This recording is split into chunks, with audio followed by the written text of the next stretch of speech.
સુરતના પાંડેસરા વિસ્તારમાં મુખ્યમંત્રી માતૃશક્તિ યોજનાને લઈને ગંભીર મામલો સામે આવ્યો છે. સગર્ભા અને ધાત્રી માતાઓને વિતરણ માટે મોકલાયેલા કઠોળના જથ્થા અંગે વાસી અને એક્સપાયર હોવાના આક્ષેપો બાદ વહીવટી તંત્રમાં દોડધામ મચી ગઈ છે.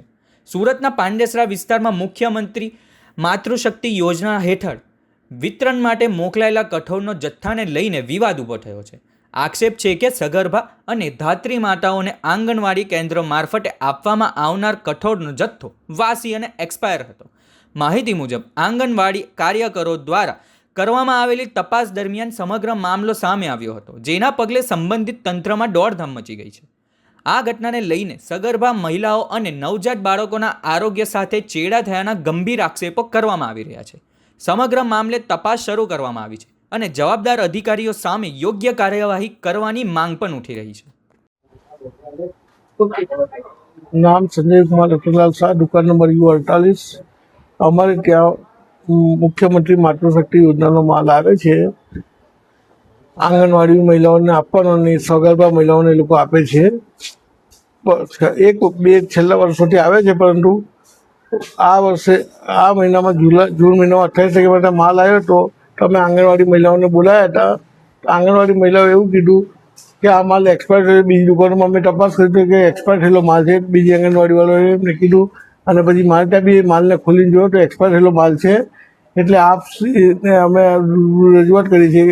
ગોડાઉન મેનેજરને અમે રજૂઆત કરી અને જનરલને બી રજૂઆત કરી કે તમે એમની પાસે લખાવીને લઈ લો, અમે માલ ઉઠાવી લઈશું. હજુ સુધી મારે કોઈ માલ ઉઠાવ્યો નથી. અને હવે આ મહિના પાછું તેલ આવ્યું છે. હવે તેલનું વિતરણ કરશો એટલે અંગૂઠા મારશું, એટલે આ દાળ ચણાના બી અંગૂઠા લાગશે. તો દાળ ચણા મારે પછી એ લોકો ના લઈ જાય તો અમારે ક્યાં સુધી રાખી મૂકવાના? એ બદલવા તૈયાર થતા અમે શું કરી શકીએ?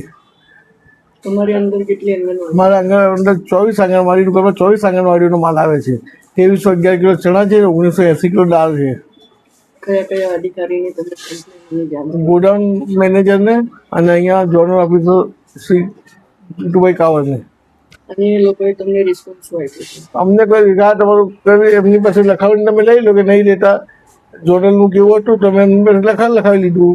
અને મેં ગોડાઉન મેનેજરની વાત કરી તો ગોડાઉન મેનેજર તો હું વાત કરી લઉં છું એમના અધિકારીની આંગણવાડીના. હવે એમને શું વાત થઈ પછી મને કીધું કે મેં પાછો ફોન કર્યો 2 વાર. તો એમને કીધું એમને વાત થઈ ગઈ છે, તમારે માલ ઉઠાવી લેશે.